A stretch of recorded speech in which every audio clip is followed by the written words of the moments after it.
80s action stars are back, baby! The Expendables. Now, this movie is pretty much a tribute to all the 80s action movies that we grew up.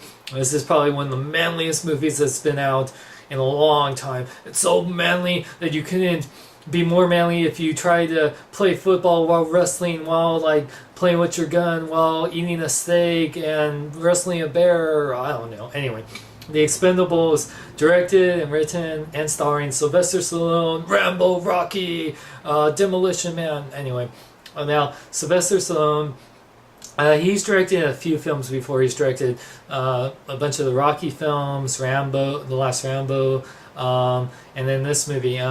Now, Sylvester Stallone as a director, he's pretty good. He's really gritty. He does some really gritty stuff, especially after seeing the last Rambo. He does stuff, it's like, whoa, you know.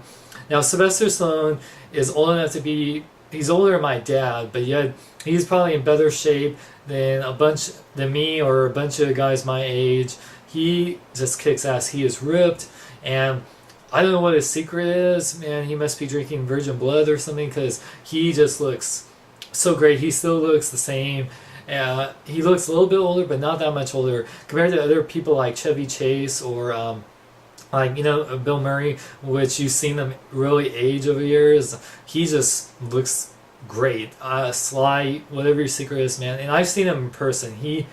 I don't know what he's doing, but he can definitely he's in great shape, just like with Jason Statham, Jet Li, Steve Austin, all the guys. And now this cast, man, some of the manliest actors or wrestlers in there. I mean, you got Jason Statham, Jet Li, Dolph Lundgren, He-Man.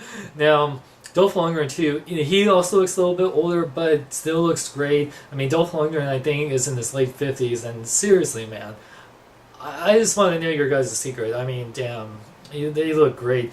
And Randy Couture, from UFC, and Steve Austin from, because Stone Cold said so.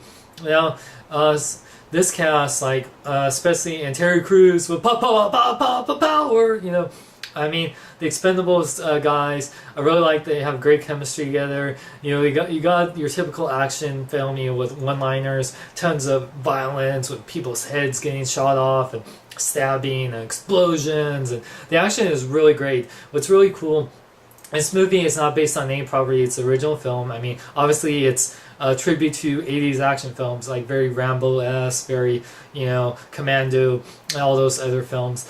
But, besides that, I mean, it has some really great action. It's very gritty. There's some scenes in there where they look kind of, the special effects, maybe it's because of the budget, they don't look as realistic, especially with Eric Roberts, how he dies in. Spoiler alert.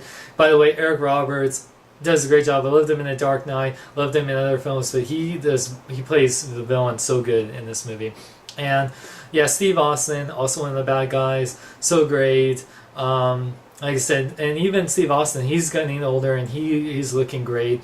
I mean, I just love, and also there's other people, Mickey Rourke, Whiplash, Mabud, he was so great. I love his scenes in there. I wish there was actually more of him, because Mickey Rourke was awesome. He has also probably one of the most emotional moments in the film, because this film doesn't really have any emotion in it. I mean, there is, but not like in a kind of like where other action movies I've seen had kind of more in-depth emotion and heart to it. This movie didn't have as much where you really like feel for the characters and care for them. I mean, I thought this was a great action ride, but this movie kind of lacked that kind of like, I care about the cast and I'm rooting for them to win, but not where you feel kind of sad because someone's dying or something. But Mickey Rourke had that one moment in the film.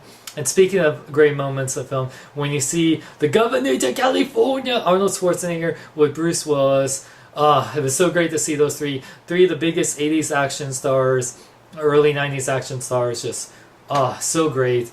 And I really can't wait when Arnold Schwarzenegger is not governor anymore, so he can be back in action films, because even though he has AIDS too, I can see him just like Sylvester Stallone kicking ass and, Arnold, we want you back. If they make a Terminator film, you should be in it, or just something. I don't care, I just want you back in it. Seriously, Arnold. But So thank you, Sylvester Stallone, for bringing back Arnold Schwarzenegger.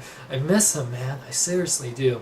But yeah, this film, tons of action. If you just want a really old school action film with really gritty action, really like, whoa, what the hell just happened? But like, it's amazing, and good one-liners and stuff. The Expendables it's not trying to take itself too seriously, and really it's great that they really set you up for a sequel and stuff. I'm really excited. I hope they do make a second one. And I really enjoyed the movie. It's one of those old school action films that we need in this day and age.